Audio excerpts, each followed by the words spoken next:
সবাইকে জানাই good morning, শুভ সকাল। তার সাথে সবাইকে জানাই আমার অনেক অভিনন্দন আর অনেক অনেক শুভেচ্ছা। তো রোজকার মতো আজকেও একটি নয় দুটি পার্টে দুটি গল্প নিয়ে এলাম। দেখো তোমাদের ভালো লাগবে। একটা গল্প হলো বাবা, ছেলে আর তার অনেকগুলো মেয়ে, মানে 5 মেয়ে দেখাচ্ছে। তো বাবার ছেলে যদি সম্পত্তি ভাগ নেয়, তার সম্পত্তি যদি মেয়েরাও ভাগ নিতে আসে, তাহলে বাবা মায়ের দায়িত্ব মেয়েদেরকে নেওয়া উচিত। এই গল্পে এই ঘটনা উল্লেখ করেছে, দেখে আমার খুব ভালো লাগলো, তাই তোমাদের কাছে শেয়ার করলাম। আরেকটি গল্প দেখো, সুন্দরভাবে ছেলেকে শিক্ষা দিচ্ছে এক মা, যে সব মেয়েদেরকেই সম্মান করতে শেখো, তাহলে মেয়েরা আর কোনো অবস্থাতেই বিপর্যস্ত হবে না, বা বাবা মায়েদের টেনশন এত হবে না। মেয়েরা বাড়ি ফিরলো, রাত হলো, সন্ধ্যা হলো, এইসব নিয়ে ছেলেকে যে মা শিক্ষাটা দিয়েছে, সত্যি দেখে না শুনে খুব ভালো লাগলো, তাই তোমাদেরকে শেয়ার না করে পারলাম না। তাহলে দেখো আজকের গল্প দুটি। কমলবাবু ওনার ছেলেকে ডেকে বললেন, আজ আমি নিশ্চিন্ত, 5টা মেয়ের বিয়ে হয়ে গেছে। এবার আপাতত আমি নিশ্চিন্তে স্বর্গে যেতে পারি।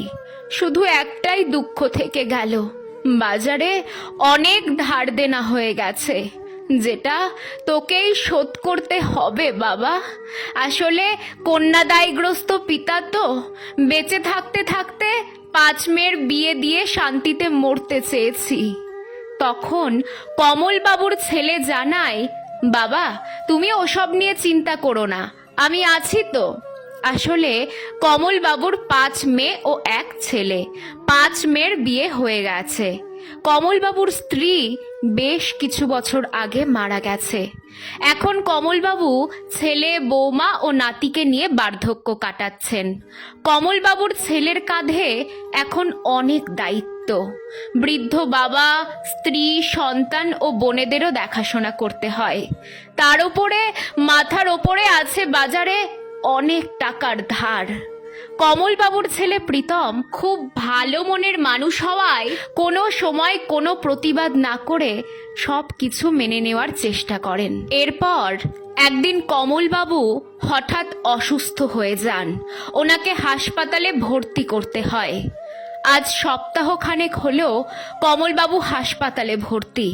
5 মেয়ে একবার করে এসে বাবাকে দেখে গেছে। এদিকে কমলবাবুর ছেলে প্রীতম হাঁপিয়ে উঠছিলেন।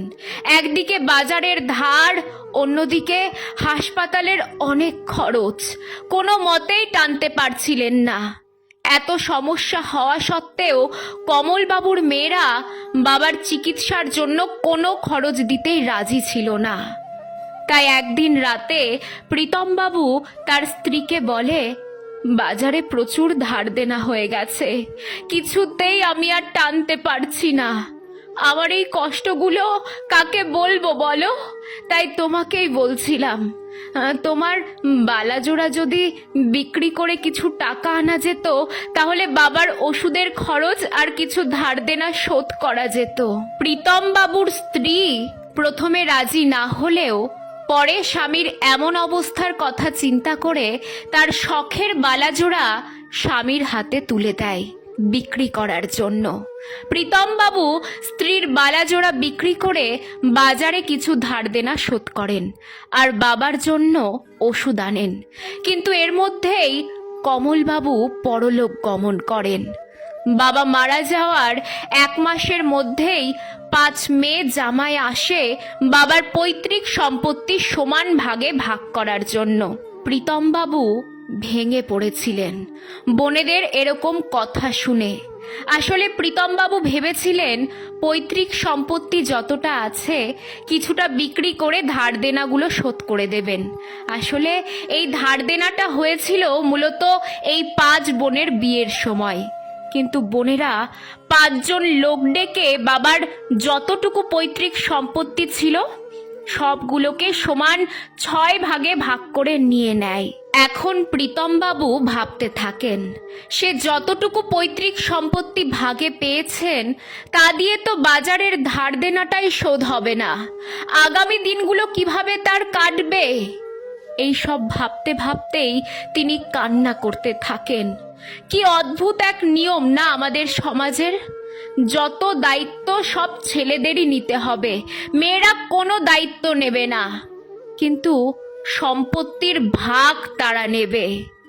আসলে আমার মনে হয় পৈতৃক সম্পত্তির ওপর যদি ছেলে মেয়েদের সমান অধিকার থাকে, তাহলে এমন আইনও থাকা উচিত যে বৃদ্ধ বয়সে ছেলে যেভাবে তার মা বাবাকে দেখাশোনা করবে, সমানভাবে একজন মেয়েও তার মা বাবাকে দেখবে, বিশেষ করে যারা সম্পত্তির ভাগ নেবে। এ বিষয়ে আপনাদের কি মতামত জানাবেন। আজ একজন মাকে দেখলাম কি সুন্দর করে ছেলেকে বাস্তবটা বোঝাচ্ছেন।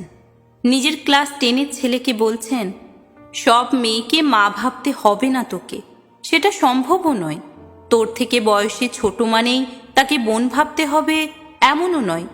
শুধু একটা জিনিস ভাববি, মা আর বোন ছাড়া বাকি মেয়েদেরও রেসপেক্ট করতে হয়।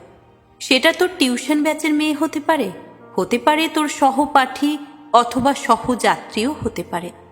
আবার সবসময় যে পরিচিত হতে হবে এমন নয়, অপরিচিত কোনো মেয়েও হতে পারে। তাকে রেসপেক্ট দিতে তো দোষ নেই। যদি একান্ত রেসপেক্ট করতে না পারিস, তাহলে স্বাভাবিকভাবে কথা বলতেও পারিস। শুধু একটাই অনুরোধ, ইপটিজিং করবি না। মেয়েদের দিকে অত্যন্ত সাধারণ দৃষ্টিতে তাকাবি। ওরাও যেহেতু এই গ্রহেরই মানুষ, তাই খারাপ দৃষ্টি তারাও ডিজার্ভ করে না। শুধু মানুষ ভাবতে পারলে তো কোনো সমস্যাই রইল না। কিন্তু আমাদের ছোট থেকে শেখানো হয় ছেলে আর মেয়ে আলাদা। তাই যদি তাকে মেয়েও ভাবিস, ক্ষতি নেই।